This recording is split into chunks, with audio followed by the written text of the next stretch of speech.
Plusieurs d'entre vous m'ont posé la question de savoir comment faire pour venir étudier au Brésil sans pour autant passer par le programme PECG. Et est-ce que c'est possible? Et la réponse est bien sûr que c'est possible de venir étudier au Brésil sans passer par le programme PECG, et j'en suis un exemple. Pour ce, je vais vous expliquer comment est-ce que ça se passe. Venir étudier au Brésil sans pour autant passer par le programme PECG, il va falloir premièrement que vous puissiez prendre une inscription dans une école de langue pour les personnes qui ne parlent pas la langue portugaise. Vous allez chercher une école de votre choix sur la ville où vous souhaitez vous rendre. Vous rentrez en contact avec cette école et vous prenez une inscription. Mais avant tout, il va falloir que vous allez à l'ambassade, d'accord, pour dire que vous souhaitez venir au Brésil pour faire des études supérieures, et on vous donnera la liste des documents à fournir au niveau de l'ambassade.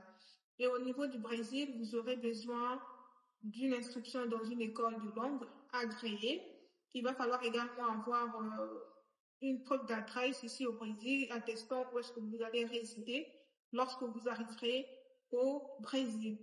Et à cela, vous allez forcément avoir besoin d'un responsable financier et les autres documents qu'on vous demandera au niveau de l'ambassade.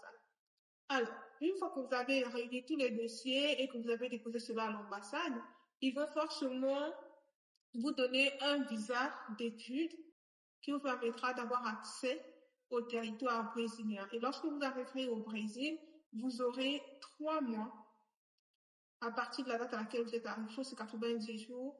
Et lorsque vous arriverez au Brésil, à ce moment-là, vous allez vous rendre à la police fédérale afin de faire votre carte de résident temporaire. Voilà, donc c'en est ainsi pour la première partie.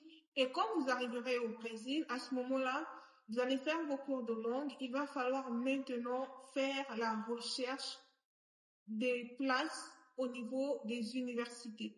Les universités publiques sont généralement gratuites et certaines universités également offrent des bourses.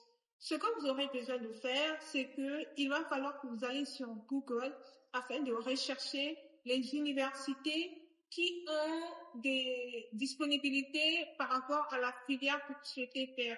Car généralement, il y a des universités qui publient des places vacantes qu'ils ont par rapport à certaines filières. Il n'y a pas une garantie que vous aurez forcément de la place dans une ville de votre choix ou dans l'université de votre choix, parce que cela dépendra. Quelquefois, on pourra vous mettre en liste d'attente s'il n'y a pas beaucoup de disponibilité pour accommoder tout le monde, car il y a plusieurs étudiants qui font la même procédure.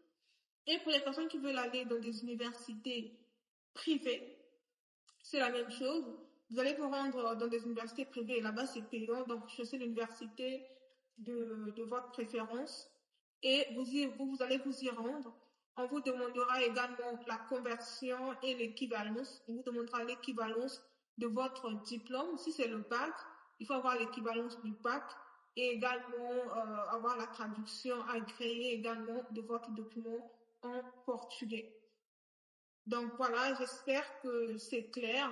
Et si vous avez d'autres questions à propos, n'hésitez pas de les laisser en commentaire. Je n'hésiterai pas de vous répondre, de faire des vidéos lorsque je peux.